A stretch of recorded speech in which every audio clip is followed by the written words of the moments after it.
Biotech या जैव प्रौद्योगिकी की बात करते हैं तो देखिए बायोटेक है क्या, पहले अपन इसको समझे।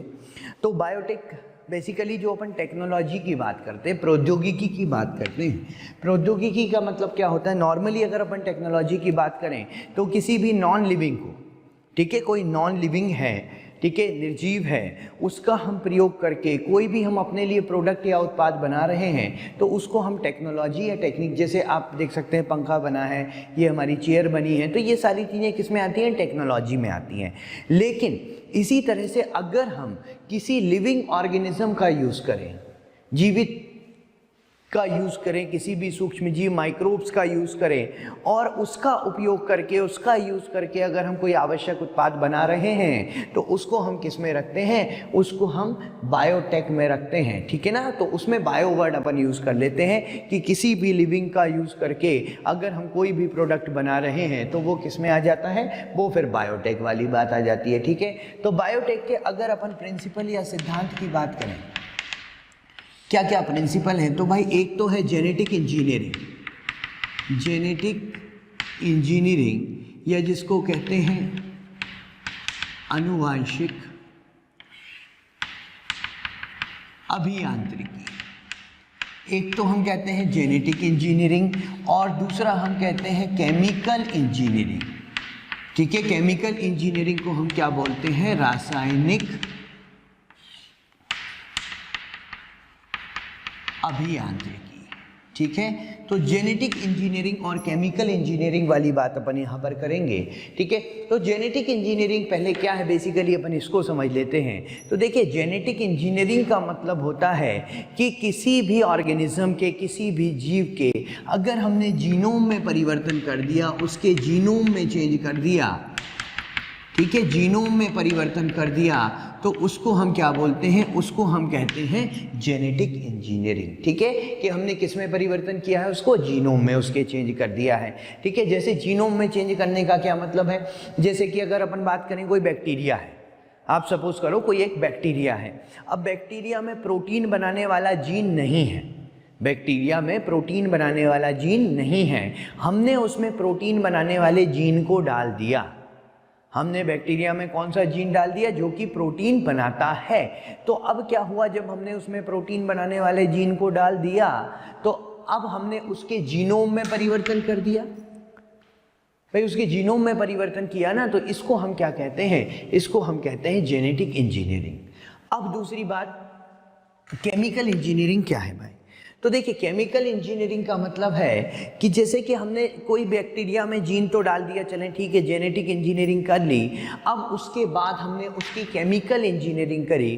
केमिकल इंजीनियरिंग में हमने क्या किया कि उसको ऐसा वातावरण दिया, ऐसा एनवायरनमेंट दी, ऐसी परिस्थितियां दी उसको कि वो उसमें अधिकतम वृद्धि कर सकता है, ठीक है। उस परिस्थिति में, उस एनवायरनमेंट में, उस कंडीशन में उसकी अधिकतम वृद्धि हो सकती है, मैक्सिमम ग्रोथ हो सकती है। तो अगर उस एनवायरनमेंट में उसकी मैक्सिमम ग्रोथ हो रही है, ठीक है, तो वो अपन ने जो एनवायरनमेंट सेट किया है वो किस में आता है, केमिकल इंजीनियरिंग में। और उसमें ऐसा एनवायरनमेंट होगा जो संक्रमण मुक्त होगा, इसको अपन स्टेराइल एनवायरनमेंट कहते हैं। संक्रमण मुक्त का मतलब है कि जिसमें कि उस परपोषी कोशिका की, उस पर्टिकुलर जो सेल है, उस विशिष्ट कोशिका की मैक्सिमम ग्रोथ या अधिकतम वृद्धि हो सकती है, ठीक है। तो यहां पर अपन ने केमिकल इंजीनियरिंग में क्या बोला कि संक्रमण मुक्त परिस्थितियां, ठीक है, ऐसा एनवायरनमेंट, ऐसी परिस्थितियां दी गई जो कि संक्रमण मुक्त थी, ठीक है।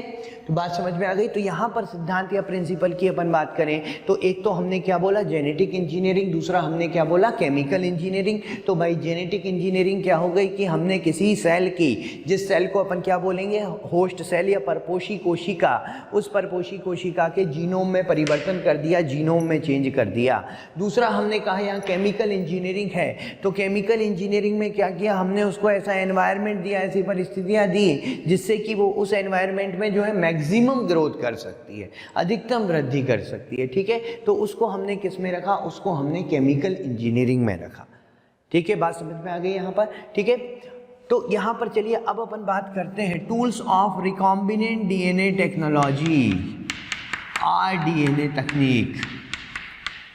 रिकॉम्बिनेंट डीएनए टेक्नोलॉजी जो है, आरडीएनए तकनीक, उसके औजार की बात करते हैं, उनके टूल्स की बात करते हैं कि कौन कौन से टूल्स उसमें लगेंगे, कौन कौन से औजार उसमें लगेंगे। तो देखिए पहले तो अपन बात करते हैं आरडीएनए क्या है भाई। आरडीएनए का मतलब होता है रिकॉम्बिनेंट डीएनए, या जिसको अपन क्या बोलते हैं, पुनर्योगज डीएनए। आरडीएनए जो है रिकॉम्बिनेंट या पुनर्योगज डीएनए है। ये डीएनए क्या है, जब दो डीएनए को जोड़कर तीसरा नया डीएनए बनाया जाता है तो उसको हम क्या बोलते हैं, रिकॉम्बिनेंट डीएनए। ठीक है, दो अलग अलग डीएनए को जोड़कर जो तीसरा नया डीएनए बना है उसको हम क्या बोल रहे हैं, उसको हम कह रहे हैं रिकॉम्बिनेंट डीएनए। अब देखिए रिकॉम्बिनेंट डीएनए की अगर अपन बात करें यहाँ पर, तो इसमें क्या क्या टूल्स यूज़ होंगे, अपन इसकी बात कर रहे हैं, क्या क्या औजार, क्या क्या टूल्स यूज़ होंगे। तो भाई इसमें देखिए तीन चीज़ें इंपॉर्टेंट हैं। एक तो एंजाइम लगेगा अपन को, सेकंड जो है वेक्टर, सेकंड क्या है, वेक्टर या वाहक होंगे, और तीसरा जो है कॉम्पिटेंट होस्ट होगा, कॉम्पिटेंट होस्ट। ठीक है, या होस्ट जिसको क्या बोल रहे हैं अपन, परपोषी कह रहे हैं। ठीक है, तो ये तीन चीज़ें यहाँ पर लगने वाली हैं। तो यहाँ पर चलिए सबसे पहले बात करते हैं अपन एंजाइम्स के बारे में, फिर अपन बाकी की दो चीज़ों पर आएंगे। तो पहले अपन बात किसकी कर रहे हैं, एंजाइम्स की। तो चलिए पहला पॉइंट अपना है एंजाइम्स की, भाई कौन कौन से एंजाइम्स हैं और किस तरीके से काम करते हैं। तो एंजाइम में देखिए सबसे पहला अपन बात करते हैं लायाजेज की। कौन सा एंजाइम है, लायाजेज। लायाजेज किस लिए यूज होंगे, to open up the cell, या सेल को ओपन करने के लिए, सेल को ओपन करने के लिए, सेल को खोलने के लिए, सेल को तोड़ने के लिए जो यूज होते हैं वो लायाजेज है। अब लायाजेज का प्रयोग अपन क्यों कर रहे हैं यहाँ पर, मान लीजिए कोई आपके पास कोई जीन चाहिए आपको, जैसे बैक्टीरिया में अब आपको प्रोटीन बनाने वाला जीन चाहिए डालना है, तो उस प्रोटीन बनाने वाले जीन को कहीं ना कहीं से निकालना तो पड़ेगा। तो प्रोटीन बनाने वाले जीन को जब निकालना पड़ेगा सेल में से, तो सेल को खोलना पड़ेगा, सेल को उसकी जो सेल वॉल है, कोशिका भित्ति है, उसको तोड़ना पड़ेगा। तो उसके लिए जो एंजाइम यूज होंगे वो एंजाइम्स कौन से कहलाते हैं, वो एंजाइम कहलाते हैं लायाजेज। ठीक है, जैसे अगर अपन बैक्टीरिया की बात करें तो बैक्टीरियल वॉल को ओपन करने के लिए कौन सा चाहिए, लाइसोजाइम चाहिए, लाइसोजाइम का प्रयोग करेंगे। अगर हम बात करें फंजाई की, ठीक है, और प्लांट सेल की, तो फंजाई के लिए, प्लांट सेल के लिए हमें चाहिए सेलुलेज, और फंजाई के लिए हमें चाहिए काइटिनेज। ठीक है, तो फंगल वॉल को तोड़ने के लिए। तो इस तरीके से ये जो एंजाइम होते हैं जो कि सेल को ओपन करने में हेल्प करते हैं, जिससे कि अंदर से जो है उसका डीएनए निकाला जा सके, उसको हम क्या बोलते हैं, उसको हम कहते हैं लायाजेज। ठीक है, अब सेकेंड एंजाइम की अपन बात करते हैं। यहाँ पर जो सेकेंड एंजाइम है वो है रेस्ट्रिक्शन एंजाइम।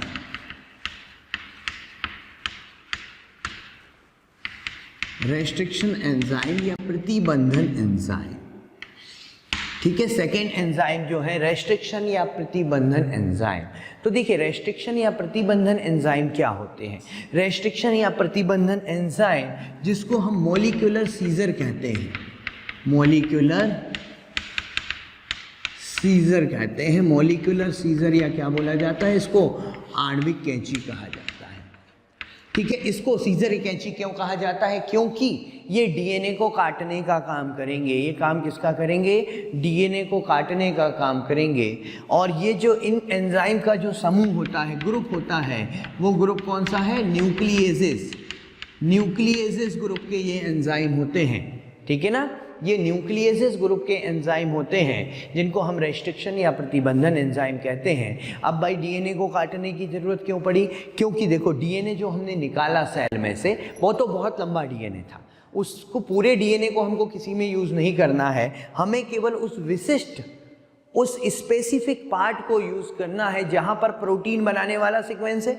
भाई अपन प्रोटीन का एग्जांपल लेके चल रहे हैं तो मैं आपको प्रोटीन से ही समझा रहा हूँ कि हमको केवल उस पार्ट को लेके चलना है, उस पार्ट चाहिए, वो वाला पार्ट हमें चाहिए जहाँ पर प्रोटीन बनाने वाला सीक्वेंस होगा।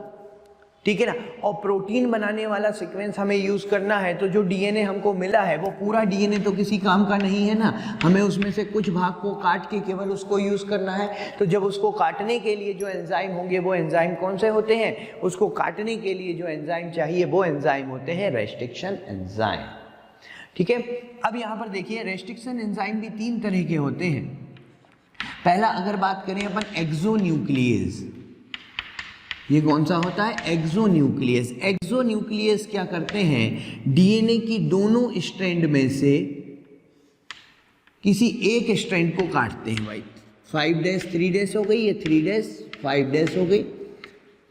यहाँ पर ये जो दोनों स्ट्रैंड है इसमें से किसी एक पे कट लगाते हैं और उसको कॉर्नर से काटते हैं, उसको सिरे से काटते हैं, उसको किनारे से काटते हैं और वहाँ से न्यूक्लियोटाइड को क्या कर देते हैं, वहाँ से न्यूक्लियोटाइड को अलग करते हैं। तो इनको हम क्या बोलते हैं, एक्सोन्यूक्लियस। ये एंजाइम क्या कहलाते हैं, एक्सोन्यूक्लियस। लेकिन दोनों स्ट्रैंड में से किसी एक स्ट्रैंड पर कट लगाएंगे, वो भी कॉर्नर से कट लगाएंगे। ठीक है, दूसरे एंजाइम जो होते हैं जिनको हम कहते हैं एंडोन्यूक्लियस। सेकेंड एंजाइम कौन से हैं, एंडोन्यूक्लियस। तो ये एंडोन्यूक्लियस क्या होते हैं, ये जो एंडोन्यूक्लियस एंजाइम है डीएनए के दोनों स्ट्रैंड में से किसी एक स्ट्रैंड को काटते हैं, 5' 3' और ये 3' 5'। दोनों स्ट्रैंड में से किसी एक स्ट्रैंड को काटेंगे और लेकिन बीच में से काटेंगे, इसलिए एंडोन्यूक्लियस। ठीक है, लेकिन बीच में से तो काट रहे हैं, लेकिन दोनों में से किसी एक को। तीसरे होते हैं रेस्ट्रिक्शन एंडोन्यूक्लियस। रेस्ट्रिक्शन एंडोन्यूक्लियस जो होते हैं। हेलो स्टूडेंट्स, थैंक यू हमें इतना प्यार देने के लिए। रोज़ हज़ारों स्टूडेंट्स हमारे वीडियो लेक्चर्स का फ़ायदा उठा रहे हैं। आप सभी स्टूडेंट से हमारी रिक्वेस्ट है कि डिस्क्रिप्शन में जो लिंक दिया गया है उस लिंक पर जाकर अपने एनरोलमेंट को सुनिश्चित करें, और साथ ही जो स्टूडेंट्स हमारे स्टडी मटेरियल और डाउट सेशन भी चाहते हैं वो उसके लिए उसी लिंक पर जाकर प्रीमियम कोर्स के लिए रजिस्टर कर सकते हैं। ये दोनों स्ट्रैंड को काटेंगे, 5' 3' और 3' 5'। दोनों स्ट्रैंड को काटते हैं और दोनों स्ट्रैंड को बीच में से काटते हैं। आप देख सकते हो ये दोनों स्ट्रैंड को इन्होंने काटा है और दोनों स्ट्रैंड को कहाँ से काटा है, बीच में से काटा है। इनको हम कहते हैं रेस्ट्रिक्शन एंडोन्यूक्लियस या प्रतिबंधन एंडोन्यूक्लियस। और ये जो होते हैं ये दोनों स्ट्रैंड पर कट लगाते हैं। तो हमारे काम के यही है, हमारे काम के यही है। मतलब अगर हमसे पूछा जाए कि भाई रेस्ट्रिक्शन एंजाइम होते हैं उनमें से हम बायोटेक में किसका यूज़ करते हैं, तो बायोटेक में हम किसका यूज़ करते हैं, रेस्ट्रिक्शन एंडोन्यूक्लियस का यूज़ करते हैं, क्योंकि ये दोनों स्ट्रैंड पर कट लगाते हैं और बीच में से कट लगाते हैं और एक विशिष्ट क्रम पर, विशिष्ट सीक्वेंस पर कट लगाते हैं। इस सीक्वेंस को हम कहते हैं पैलिंड्रोम। ये सीक्वेंस क्या कहलाता है, पैलिंड्रोम, या इसको हम कहते हैं पैलिंड्रोमिक सीक्वेंस कहा जाता है। इसको पैलिंड्रोम या पैलिंड्रोमिक सीक्वेंस कहा जाता है। पैलिंड्रोम का मतलब क्या होता है, जो दोनों तरफ से एक जैसा पढ़ा जाए। ठीक है, चलिए इसकी अपन बात करते हैं आगे। अभी आपको एग्जाम्पल के लिए बात करें, EcoR1 एक ये रेस्ट्रिक्शन एंजाइम है। EcoR1 एक रेस्ट्रिक्शन एंजाइम है। इसके लिए पैलिंड्रोम क्या है, GAATTC, ये क्रम है GAATTC। मतलब क्या है इसका, कि इसको डीएनए पर जितनी बार GAATTC मिलेगा ये डीएनए के उतने टुकड़े कर देगा। भाई इसको यहाँ पर जितनी बार भी, अगर डीएनए पर इसको 1000 बार GAATTC मिलेगा तो ये डीएनए के कितने टुकड़े कर देगा, 1000 टुकड़े कर देगा। ठीक है, तो इसको अपन कहते हैं पैलिंड्रोम। अब हम कहते हैं कि एक जैसा पढ़ा कैसे जाए भाई, तो यहाँ पर देखिए 5' 3' और नीचे वाली स्ट्रैंड देखिए, हमें पता है साइटोसिन से क्या जुड़ता है, ग्वानिन, थाइमिन से एडिनिन, थाइमिन से एडिनिन, एडिनिन से थाइमिन, एडिनिन से थाइमिन, ग्वानिन से साइटोसिन। ये हो गया 3' 5'। अब देखिए आप इसको 5' से 3' की तरफ पढ़िए, ये क्या आ रहा है, GAATTC। अब आप इसको यहाँ पर देखिए 5' इस डायरेक्शन में पढ़िए, तब भी देखिए GAATTC आ रहा है। मतलब दोनों डायरेक्शन से पढ़ने पे एक जैसा आ रहा है। ठीक है ना, यहाँ से पढ़ा तो GAATTC, यहाँ से पढ़ा तब भी GAATTC, तो दोनों डायरेक्शन से पढ़ने पर ये क्या आ रहा है, GAATTC आ रहा है। इसका मतलब ये क्या है, ये एक पैलिंड्रोम है और हर एक रेस्ट्रिक्शन एंजाइम का एक स्पेसिफिक या विशिष्ट पैलिंड्रोम होता है, वो उसी सीक्वेंस पर कट करते हैं। ठीक है, जैसे EcoR1 एक एंजाइम बताया, वो इसी सीक्वेंस पर कट करेगा, ये इसका स्पेसिफिक विशिष्ट पैलिंड्रोम है, इसी क्रम पर काटेगा डीएनए को। ठीक है, कोई दूसरा डीएनए होगा वो उसके लिए दूसरा, कोई दूसरा एंजाइम होगा रेस्ट्रिक्शन एंजाइम, उसके लिए दूसरा पैलिंड्रोम होगा। तो हर एक रेस्ट्रिक्शन एंजाइम का क्या होता है, पैलिंड्रोम अलग अलग होता है। ठीक है ना। तो चलिए जैसे कि अपन बात करें यहाँ पर ये जो एंजाइम है, पहली बात तो ये देखें कि अपन इसका नॉमेनक्लेचर, ये जो एंजाइम है प्रतिबंधन एंजाइम, उनका नॉमेनक्लेचर कैसे किया गया। भाई ये मिलते कहाँ से हैं, तो ये मिलते हैं बैक्टीरिया से। ठीक है, ये बैक्टीरिया से मिलते हैं और जिस बैक्टीरिया से मिलते हैं जो पहला होता है, जैसे EcoR1 जो पहला लेटर होता है वो उस बैक्टीरिया का जीनस होता है, जो बाद के दो होते हैं वो उस बैक्टीरिया की स्पीसीज होते हैं। फिर उसके बाद ये जो देख रहे हैं ये स्ट्रेन है जिससे उसकी स्टेनिंग की जा सकती है, और ये जो होता है लास्ट वाला वो लैब नंबर होता है। मतलब जो रेस्ट्रिक्शन एंजाइम, भाई रेस्ट्रिक्शन एंजाइम बैक्टीरिया से मिले, जो रेस्ट्रिक्शन एंजाइम जिस बैक्टीरिया से मिला, पहला वाला लेटर उस बैक्टीरिया का क्या होगा, जीनस होगा, बाद के दो क्या होंगे, उसकी स्पीसीज होंगे, उसके बाद वाला लेटर क्या होगा, स्ट्रेन होगा, और लास्ट वाला क्या होगा, उसका लैब नंबर होगा, वो लेबोरेटरी में जिस क्रम में बना होगा, जिस सीक्वेंस पर बना होगा वो होगा। ठीक है, जैसे अपन बात करें EcoR1 कैसे रखा, भाई जीनस क्या है इसका, एस्चेरिचिया, ये इसका जीनस है। स्पीसीज क्या है इसकी, कोलाई, भाई ये एस्चेरिचिया कोलाई से मिलता है। ठीक है, एस्चेरिचिया कोलाई में होता है, इसलिए अपन ने उसको क्या बोल दिया, ईको। ठीक है, इसी तरह से दूसरे रेस्ट्रिक्शन एंजाइम की बात करें अपन, HindD2, एक और एग्जांपल देता हूं आपको, HindD2। भाई HindD2 पे कई बार क्वेश्चन आया हुआ है, इसमें HindD2 जो होता है सबसे पहले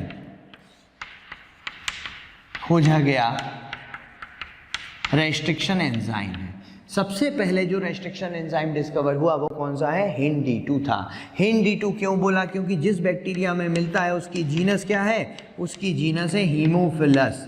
जिस बैक्टीरिया से मिलता है उसकी स्पीसीज IN, इन्फ्लुएंजी, बस D उसकी स्ट्रेन के लिए और 2 उसके लैब नंबर के लिए है। तो हीमोफिलस इन्फ्लुएंजी से मिलता है ये, इसलिए अपन ने इसको नाम क्या दिया, हिन का नाम दिया। ठीक है ना। तो इस तरीके से जो है यहाँ पर जो भी बैक्टीरिया से जो रेस्ट्रिक्शन एंजाइम मिलते हैं, जो प्रतिबंधन एंजाइम मिलते हैं, वो किस बैक्टीरिया से मिले, पहला वाला उसका जीनस होगा, बाद वाले 2 अल्फ़ाबेट उसकी स्पीसीज होंगे। ठीक है, तो इस तरीके से हम बोल सकते हैं कि इनका जो है नॉमेनक्लेचर होता है। अच्छा, अब हम कह रहे हैं कि भाई रेस्ट्रिक्शन एंजाइम जो है वो बैक्टीरिया में होते हैं। जो रेस्ट्रिक्शन एंजाइम होते हैं ये कहाँ से मिलते हैं, ये मोस्टली इन बैक्टीरिया, हम में तो नहीं होते भाई, बैक्टीरिया में होते हैं, और बैक्टीरिया से निकालकर हम अपने यूज़ में ले लेते हैं इसको। वो बात अलग है कि हम DNA को काटने के लिए इसको यूज़ में ले रहे हैं, लेकिन ये हम में नहीं होते, ये किस में मिलते हैं, बैक्टीरिया में। अब भाई बैक्टीरिया में होते हैं तो बैक्टीरिया में क्या कर रहे होते हैं ये, तो बैक्टीरिया में ये बेसिकली रेस्ट्रिक्शन मॉडिफिकेशन सिस्टम बना रहे हो, ये जिसको क्या बोलते हैं, प्रतिबंधन रूपांतरण तंत्र बना रहे होते हैं, रेस्ट्रिक्शन मॉडिफिकेशन सिस्टम बना रहे होते हैं। जैसे कि हम में होता है इम्यून सिस्टम, भाई प्रतिरक्षा तंत्र होता है ना हम में, वैसे ही बैक्टीरिया में क्या होता है, रेस्ट्रिक्शन मॉडिफिकेशन सिस्टम होता है, जो उनके डीएनए को किसी बाहर वाले डीएनए से बचाने के लिए होता है, उनके डीएनए को बाहर वाले डीएनए से बचाने के लिए होता है। मतलब ये जो रेस्ट्रिक्शन एंजाइम होते हैं, ये रेस्ट्रिक्शन एंजाइम क्या करते हैं, उस बैक्टीरिया में बाहर का कोई भी डीएनए आएगा तो उसको विशिष्ट क्रम पर काट देते हैं, और उसको विशिष्ट क्रम पर काट देते हैं तो वो डीएनए जो है अपने गुण को प्रदर्शित नहीं कर पाता, अपने आप को एक्सप्रेस नहीं कर पाता, जिससे कि मतलब एक तरह से बोल सकते हैं कि उनकी प्रतिरक्षा है ये एक तरह से, ठीक है। तो इसलिए ये बैक्टीरिया में होते हैं। वो बात अलग है कि हम उनको निकाल कर अपने लिए यूज़ कर लेते हैं, ठीक है। तो यहाँ पर ये रेस्ट्रिक्शन एंजाइम की बात हो गई। रेस्ट्रिक्शन एंजाइम के बाद हम दूसरे एंजाइम की बात करें, इसके बाद अगर अपन देखें तो लाइगेजेस। नेक्स्ट एंजाइम कौन सा है? लाइगेजेस होते हैं। लाइगेजेस क्या होते हैं? डीएनए को जोड़ने का काम करते हैं।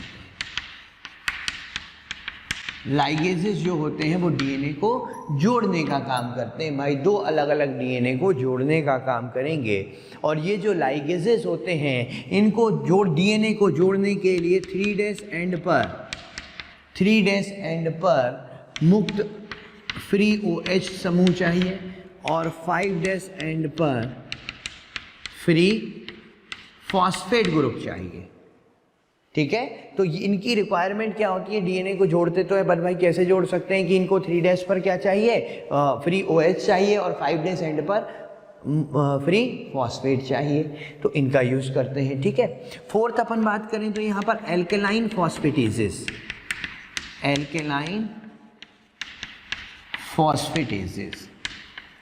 ये एंजाइम होते हैं, ये 5' एंड से 5' सिरे से मुक्त फॉस्फेट को हटाना, ये इनका काम है।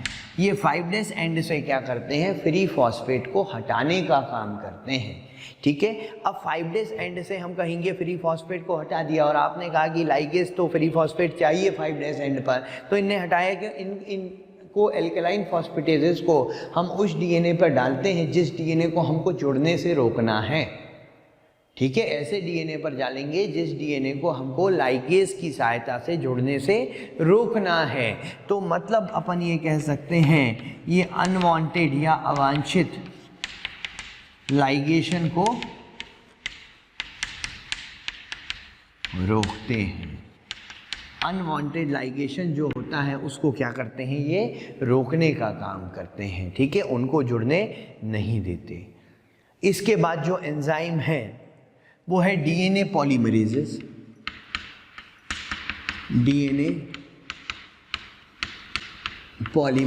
नेक्स्ट एंजाइम जो है वो डीएनए पॉलीमरेजेस है। भाई डीएनए पॉलीमरेजेस का काम क्या होता है? डीएनए का विस्तार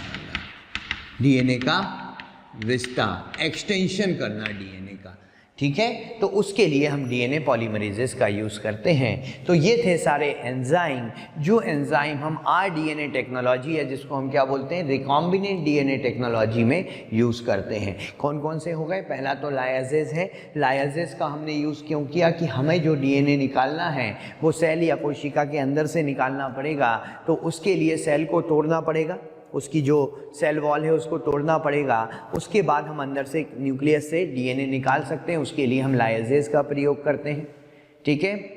बैक्टीरिया की अगर बात करें तो लाइसोजाइम का यूज़ करेंगे, प्लांट सेल को तोड़ना है तो सेलुलेज का यूज़ करेंगे, फंजाई को तोड़ना है तो काइटिनेज का यूज़ करेंगे। फिर जो डीएनए निकाला भाई उसको काटना भी पड़ेगा, क्योंकि हमको तो उसका एक विशिष्ट भाग चाहिए, पूरा डीएनए तो चाहिए नहीं। तो काटने के लिए कौन सा यूज़ करेंगे? हम रेस्ट्रिक्शन एंजाइम का यूज़ करेंगे। रेस्ट्रिक्शन एंजाइम भी 3 तरह के, एक्सोन्यूक्लियस, एंडोन्यूक्लियस और रेस्ट्रिक्शन एंडोन्यूक्लियस। हमको ऐसा रेस्ट्रिक्शन एंजाइम चाहिए दोनों स्ट्रैंड पर कट लगाए, और दोनों स्ट्रैंड पर कट लगाने वाला रेस्ट्रिक्शन एंजाइम कौन सा है? रेस्ट्रिक्शन एंडोन्यूक्लियस, ठीक है। जो दोनों स्ट्रैंड को काटेगा एक विशिष्ट क्रम पर, सीक्वेंस पर काटेगा, जिसको अपन पैलिंड्रोम कहते हैं, ठीक है। और जैसे कि सभी रेस्ट्रिक्शन एंजाइम के अलग अलग पैलिंड्रोम होते हैं।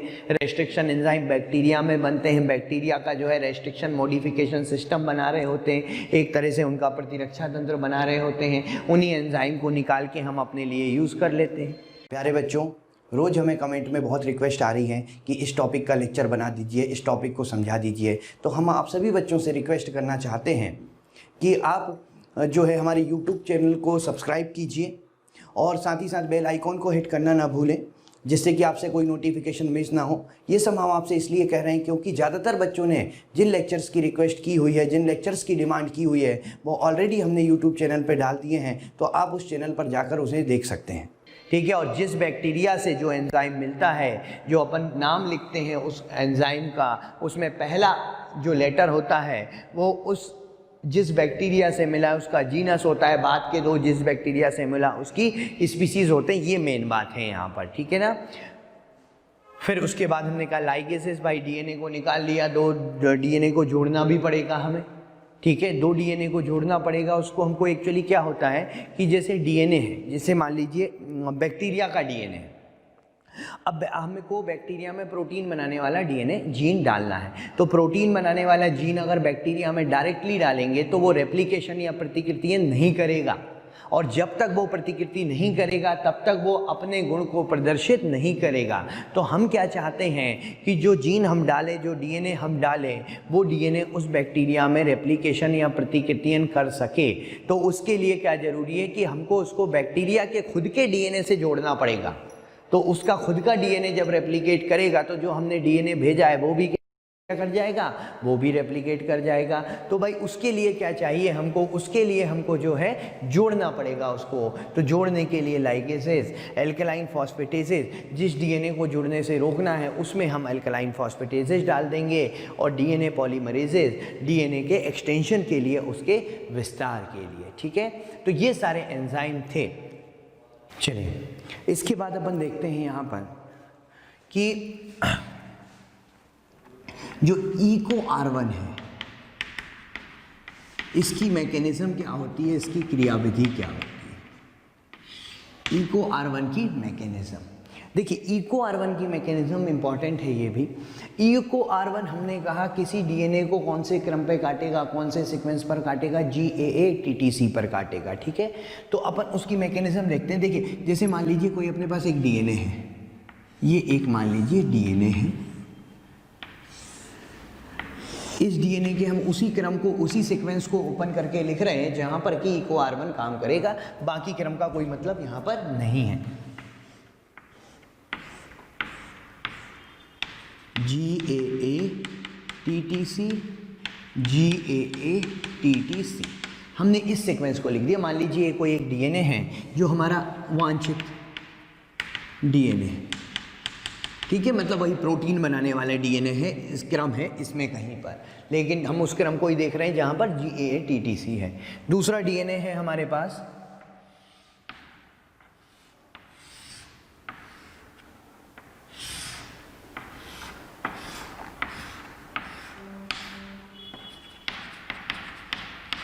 GAA-TTC, ये भी GAA-TTC, ये दूसरा डीएनए है हमारा, लेकिन ये डीएनए जो है वो वेक्टर है, वाहक है, ठीक है, जो कि उसको लेकर जाएगा। भाई डायरेक्ट अगर हम ये वाला वांछित डीएनए डाल देंगे, डिजायर्ड डीएनए डाल देंगे तो वो रेप्लिकेट नहीं कर पाएगा, ठीक है। रेप्लिकेट करने के लिए हमको उसको कोई ऐसे डीएनए से जोड़ना पड़ेगा जो डीएनए उसमें पहले से रेप्लिकेशन या प्रतिकृतियां करता हो, ठीक है। तो उसको जोड़ के हमको क्या बनाने पड़ेगा, रिकॉम्बिनेंट बनाना पड़ेगा। तो ये जो डीएनए है वो वेक्टर डीएनए है यहाँ पर। अब हमने इस पे इको R1 डाल दिया, यहाँ पर हमने क्या डाल दिया, इको R1। तो भाई इको R1 GAA-TTC के G और A के बीच में कट करेगा, यहाँ पर G और A के बीच में इसको कट करेगा, दोनों डीएनए को, ठीक है।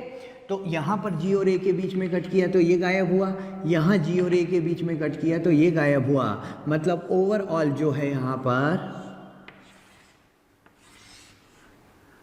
GAA-TT, ठीक है,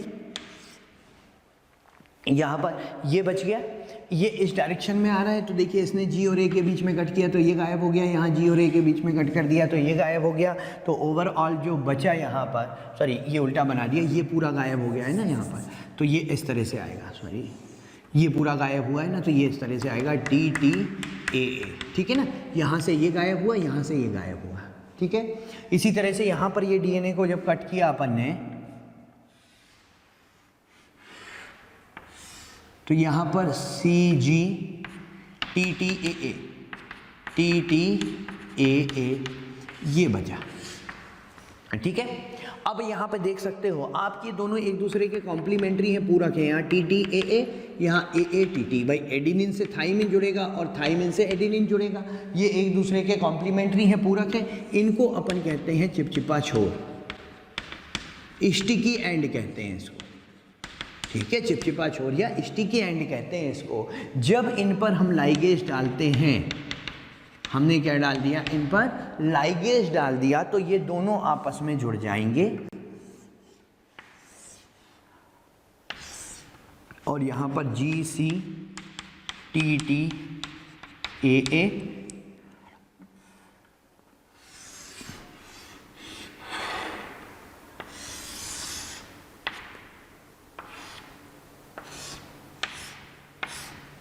और यहाँ पर GCTTAA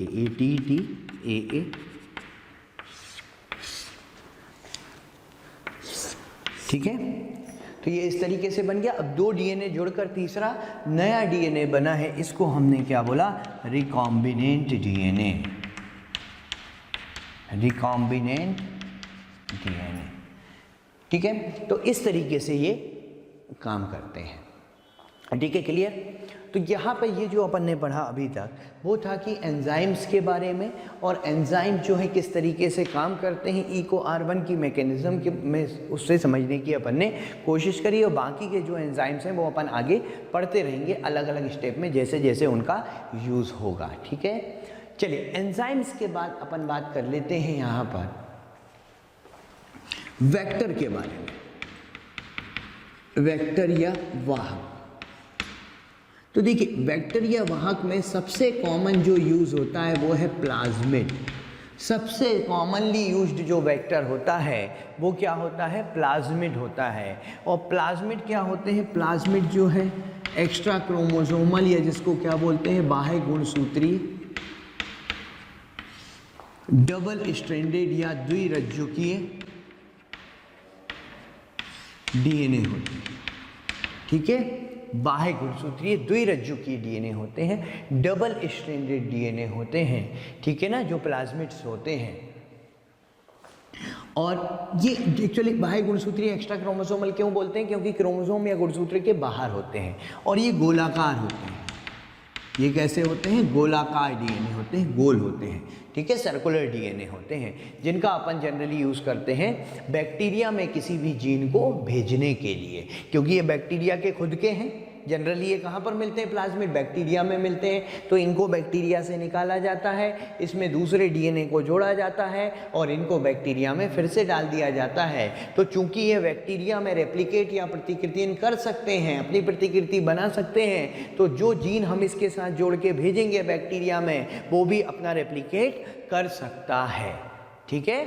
तो यहाँ पर देखिए जैसे कि कॉमनली यूज्ड जो प्लाज्मिड भी है, प्लाज्मिड में भी सबसे कॉमन जिस प्लाज्मिड का यूज़ होता है वो है PBr 322, जिस पे क्वेश्चन भी आते हैं बहुत सारे PBr 322 पे कई बार पूछे गए हैं। तो भाई PBr क्यों नाम रखा, तो PBr P का मतलब तो है प्लाज्मिड,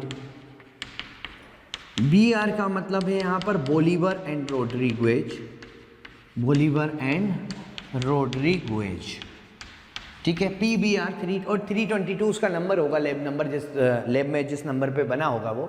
तो PBr एक्चुअली बोलीवर और रोड्रिगुएज ने इसको बनाया था, ध्यान दीजिए, बोलीवर और रोड्रिगुएज ने इसको बनाया था, मतलब ये आर्टिफिशियल है, कृत्रिम है, नेचुरल नहीं है, ठीक है। तो बोलीवर और रोड्रिगुएज ने इसको बनाया, आर्टिफिशियल कृत्रिम है ये, ठीक है। इसमें एक्चुअली क्या होता है, 2 एंटीबायोटिक के लिए प्रतिरोध होता है, रेजिस्टेंस होता है। इसमें एक विशिष्ट क्रम होता है, यहाँ पर आप देख रहे होंगे ये एक विशिष्ट क्रम है। इस क्रम पर ये जो एक विशिष्ट क्रम आपको दिखाई दे रहा है, इस क्रम पर एम्पीसिलिन जो होती है, एम्पीसिलिन के लिए रेजिस्टेंस होता है, रेजिस्टेंस R लिखा है, प्रतिरोध होता है। एम्पीसिलिन जो एंटीबायोटिक होती है, एम्पीसिलिन क्या है भाई, एंटीबायोटिक है, प्रतिजैविक है, और इसके लिए इसमें क्या है, रेजिस्टेंस है, प्रतिरोध है। इस विशिष्ट क्रम के कारण, इस स्पेसिफिक सीक्वेंस के कारण, मतलब इसका मतलब यह है जब हम इसमें एंटीबायोटिक डाल दें, कौन सी एंटीबायोटिक, एम्पीसिलिन डाल दें, तब भी ये उसमें ग्रो करेगा, वृद्धि करेगा, क्योंकि इसके पास उसके लिए क्या है, प्रतिरोध है। दूसरी बात, यहाँ पर जो एक क्रम होता है वो टेट्रासाइक्लिन के लिए होता है, यहाँ पर क्रम किसके लिए है? टेट्रासाइक्लिन रेजिस्टेंस है, टेट्रासाइक्लिन के लिए क्रम है, टेट्रासाइक्लिन रेजिस्टेंस है इस क्रम के कारण। तो मतलब टेट्रासाइक्लिन भी एक तरह की एंटीबायोटिक होती है और इस क्रम के कारण, इस विशिष्ट क्रम के कारण इसमें टेट्रासाइक्लिन के लिए भी प्रतिरोध होता है। मतलब ये टेट्रासाइक्लिन वाले माध्यम में अगर हम इसको डालें तो ये वृद्धि कर सकता है। बात समझ में आ गई? ठीक है, तो यहाँ पर मतलब कहने का मतलब हमारा बस ये है कि हम इसको इन दोनों एंटीबायोटिक में डाल दें तो इस पर कोई फर्क नहीं पड़ेगा, ये ग्रो करेगा, उसमें भी वृद्धि करेगा। अच्छा, एम्फीसिलिन वाले जो एम्फीसिलिन प्रतिरोध वाला जो क्रम है उसमें PVU1 और PST1 ये दो रेस्ट्रिक्शन एंजाइम हैं जिनके लिए पैलिंड्रोम होता है। मतलब अगर हम PVU1 और PST1 में से किसी एक एंजाइम से भी कट करेंगे, एंजाइम के नाम है जैसे EcoR बनता वैसे ही एंजाइम है, इनमें से किसी एक एंजाइम से कट कर दें तो कट कहाँ पर लगेगा? उस क्रम पर लगेगा जिस क्रम के कारण इस पर एम्फीसिलिन के लिए प्रतिरोध है। ठीक है, दूसरी बात, ये जो टेट्रासाइक्लिन वाला है इसमें जो है BAM-H1 और SAL1 इसके लिए प्रतिरोध होता है। BAM-H1 और SAL1 के लिए पैलिंड्रोम होता है, सॉरी। और अगर आपको हमारे वीडियो लेक्चर पसंद आए तो उन्हें लाइक और शेयर ज़रूर कीजिए, जिससे और भी ज़रूरतमंद बच्चों तक ये लेक्चर्स पहुंच सकें। और अंत में हम इतना ही कहना चाहेंगे कि आपके प्यार और विश्वास के कारण हमारी मोशन की पूरी टीम बहुत मोटिवेटेड है कि आपको बेहतर से बेहतर कंटेंट प्रोवाइड कर सके। ठीक है, ये दोनों एंजाइम से अगर हम कट करें, दोनों में से किसी एक से, तो कट किस पर लगेगा? कट उस क्रम पर लगेगा जिस क्रम के कारण इसके पास टेट्रासाइक्लिन प्रतिरोध है, जिसके कारण ये टेट्रासाइक्लिन में भी वृद्धि कर सकता है, उस क्रम पर कट लगेगा। अगर इन दोनों में से हम किसी एक से भी इसको काटेंगे तो। ठीक है, बात समझ में आ गई? तो मतलब कहने का मतलब ये है इनके पास दोनों के लिए प्रतिरोध है। चलिए आगे समझते हैं इसको और क्या होगा इसमें। अगर हम कह रहे हैं कि हमने PVU1 या PST1 का प्रयोग करके इसको काट दिया, PVU1 या PST1 का प्रयोग किया, इसको काट दिया और इसके बीच में दूसरा DNA जोड़ दिया। ठीक है, मतलब इसको क्या बना दिया? रिकॉम्बिनेंट बना दिया।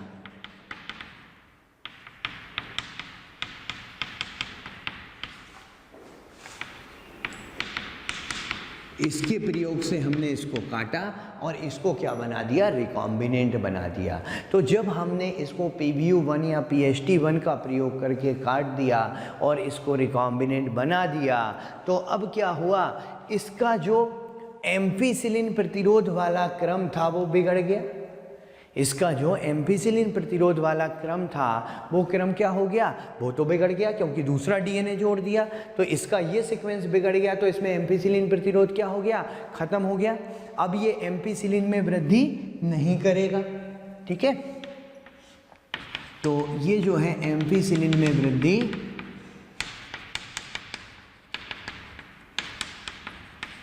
नहीं करेगा, लेकिन ये टेट्रासाइक्लिन वाले माध्यम में वृद्धि करेगा।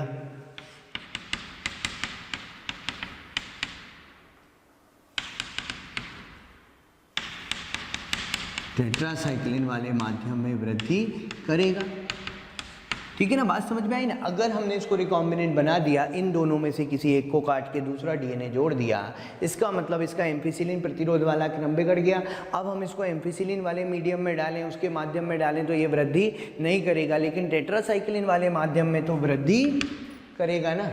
ठीक है, इसी तरीके से इसका उल्टा करते हैं अपन। हमने BAM-H1 या SAL1 का प्रयोग किया, हमने किसका यूज़ किया? BAM-H1 और SAL1 में से किसी एक का, और इसको काट दिया और इसको रिकॉम्बिनेंट बना दिया। हमने यहाँ पर BAM-H1 या SAL1 का प्रयोग किया, इसको काटा और काटने के बाद हमने इसको क्या बनाया? रिकॉम्बिनेंट बनाया। BAM-H1 और SAL1 से काटने के बाद हमने इसको क्या बना दिया? अब हमने इसको रिकॉम्बिनेंट बना दिया। तो अब इसका कौन सा सीक्वेंस बिगड़ गया? भाई इसका टेट्रासाइक्लिन रेजिस्टेंस वाला सीक्वेंस बिगड़ गया ना, जिसके कारण इसमें टेट्रासाइक्लिन के लिए प्रतिरोध था वो वाला सीक्वेंस बिगड़ गया।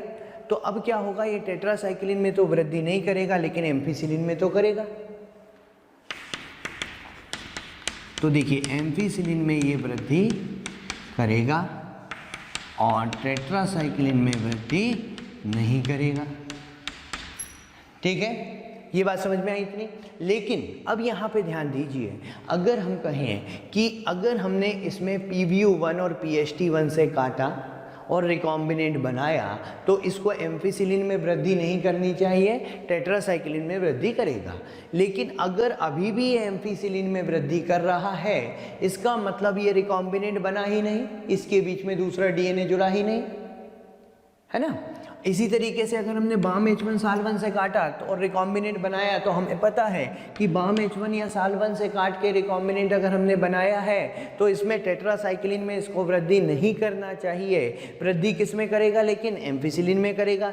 लेकिन इन दोनों में से काट के अगर हमने रिकॉम्बिनेंट बना दिया और फिर भी ये टेट्रासाइक्लिन में वृद्धि कर रहा है, इसका मतलब क्या है कि ये रिकॉम्बिनेंट नहीं बना। ठीक है, तो मतलब हम कहने का मतलब ये है, हम इन दोनों साइड को कौन कौन सी, एम्फीसिलिन रेजिस्टेंस और टेट्रासाइक्लिन रेजिस्टेंस का प्रयोग कर रहे हैं। किसके लिए, पहचानने के लिए कि वो रिकॉम्बिनेंट बना कि नहीं बना।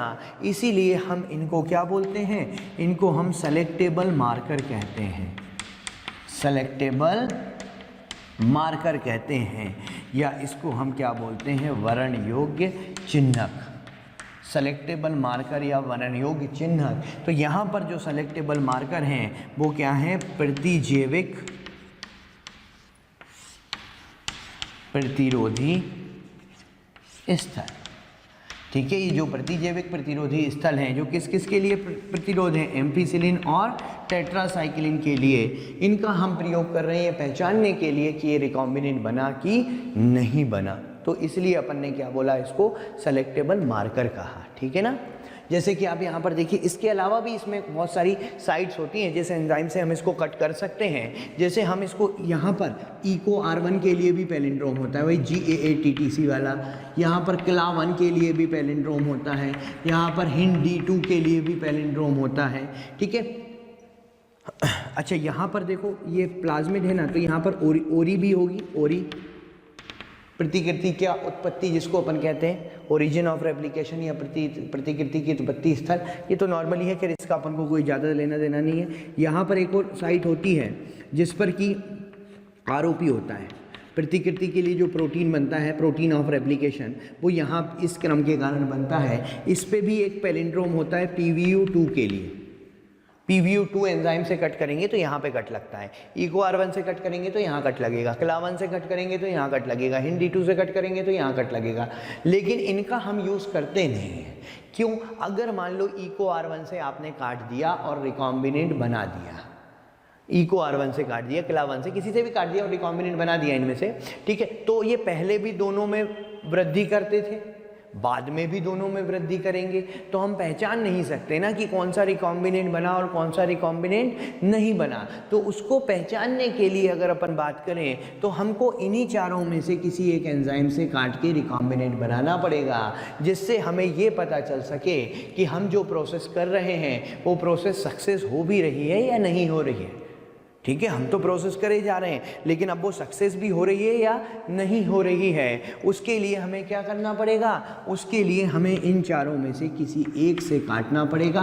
और हमें ये इसमें यही एग्जाम में क्वेश्चन आता है एक्चुअली इस प्लाज्मिड पे, कि जैसे कि हाँ वो क्वेश्चन में दे देंगे कि आपको PBU1 से काट दिया और रिकॉम्बिनेंट बना दिया, अब ये किस में वृद्धि करेगा और किस में वृद्धि नहीं करेगा।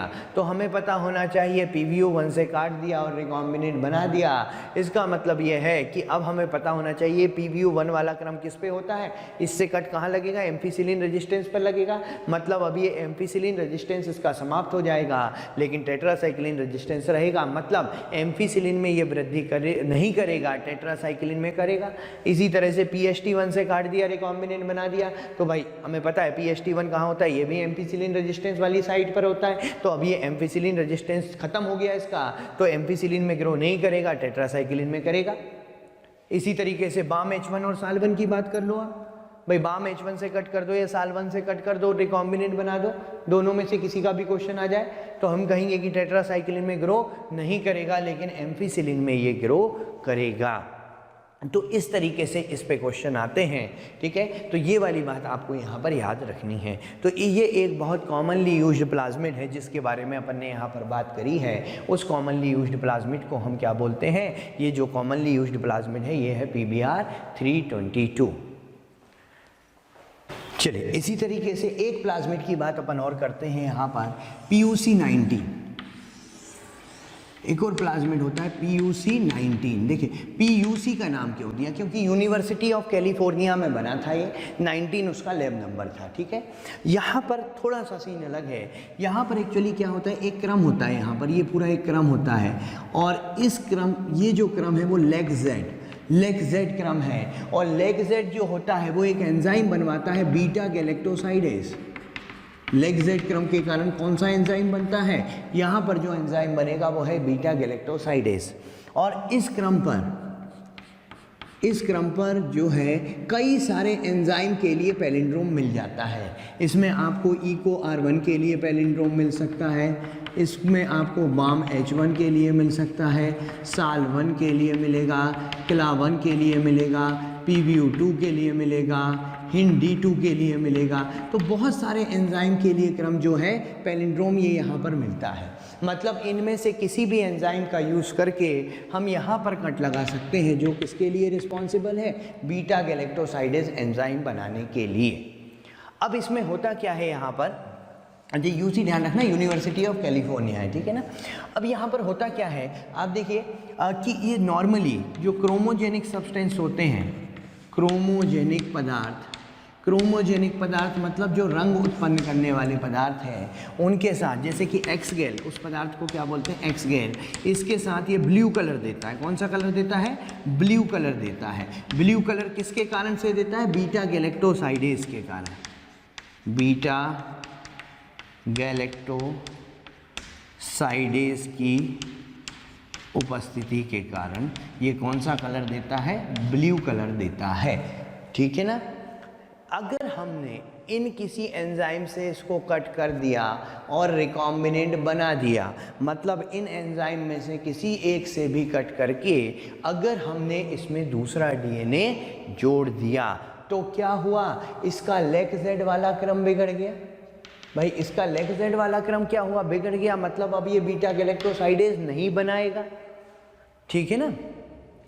तो रेस्ट्रिक्शन एंजाइम से काटा हमने और रेस्ट्रिक्शन एंजाइम से काट के हमने इसको क्या बना दिया, पुनर्योगज या रिकॉम्बिनेंट बनाया। तो जब रेस्ट्रिक्शन एंजाइम से कट करके हमने इसको पुनर्योगज या रिकॉम्बिनेंट बनाया तो अब इसका बीटा गैलेक्टोसाइडेज वाला क्रम बिगड़ गया। अब ये कोई भी रंग नहीं देगा, कोई भी रंग नहीं देगा, या हम बोल देते हैं वाइट कलर देगा, ठीक है। कोई भी रंग नहीं देगा क्योंकि बीटा गैलेक्टोसाइडेज बना ही नहीं, ठीक है। बीटा गैलेक्टोसाइडेज बना ही नहीं, क्यों, क्योंकि हमने यहाँ पर दूसरा DNA जोड़ दिया तो बीटा गैलेक्टोसाइडेज निष्क्रिय हो गया। इसको हम कहते हैं निवेशी निष्क्रियण, निवेशी निष्क्रियण या इंसर्शनल इनएक्टिवेशन, ठीक है। इसको हम इंसर्शनल इनएक्टिवेशन या निवेशी निष्क्रियण कहते हैं कि हमने कोई DNA यहाँ पर जो जोड़ दिया दूसरा, उसका निवेश कर दिया, जिससे कि बीटा गैलेक्टोसाइडेज क्या हो गया, निष्क्रिय हो गया, तो अब कोई भी रंग नहीं देगा। तो अगर लेकिन ये अभी भी ब्लू कलर दे रहा है, अभी भी नीला रंग दे रहा है या ब्लू कलर दे रहा है, इसका मतलब क्या है, इसका मतलब तो ये है कि ये रिकॉम्बिनेंट बना ही नहीं। इसका मतलब तो ये हुआ कि ये रिकॉम्बिनेंट बना ही नहीं। मतलब यहाँ पर रिकॉम्बिनेंट और नॉन रिकॉम्बिनेंट को पहचानने के लिए हम किसका प्रयोग कर रहे हैं, यहाँ पर हम कलर रिएक्शन का प्रयोग कर रहे हैं, रंग अभिक्रिया। यहाँ पर इसी को कहते हैं सेलेक्टेबल मार्कर। ये सेलेक्टेबल मार्कर है यहाँ पर जो कलर रिएक्शन है या ब्लू वाइट रिएक्शन है, कलर रिएक्शन या ब्लू वाइट रिएक्शन जो है, इसी ये यहाँ पर सेलेक्टेबल मार्कर है, ठीक है, जो ये बता रहा है कि रिकॉम्बिनेंट बना कि नहीं बना। जैसे वहाँ पर हमने एंटीबायोटिक रेजिस्टेंस साइट के बारे में कहा था, यहाँ पर हम किसका प्रयोग कर रहे हैं, यहाँ पर हम कलर रिएक्शन का प्रयोग कर रहे हैं, ये पहचानने के लिए कि वो रिकॉम्बिनेंट बना या नहीं बना। ठीक है, तो ये भी एक बहुत कॉमनली यूज्ड प्लाज्मिड है जिसको हम क्या बोलते हैं, PUC19। ठीक है, बात समझ में आ गई। ठीक है, तो ये दो प्लाज्मिड बड़े इंपॉर्टेंट हैं यहाँ पर। ठीक है, और आगे भी प्लाज्मिड है जो अपन आगे कंटिन्यू अभी डिस्कस करेंगे।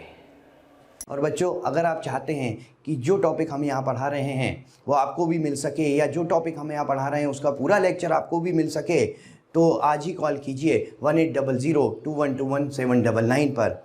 एक बार पुनः आपके प्यार और विश्वास के लिए बहुत बहुत धन्यवाद।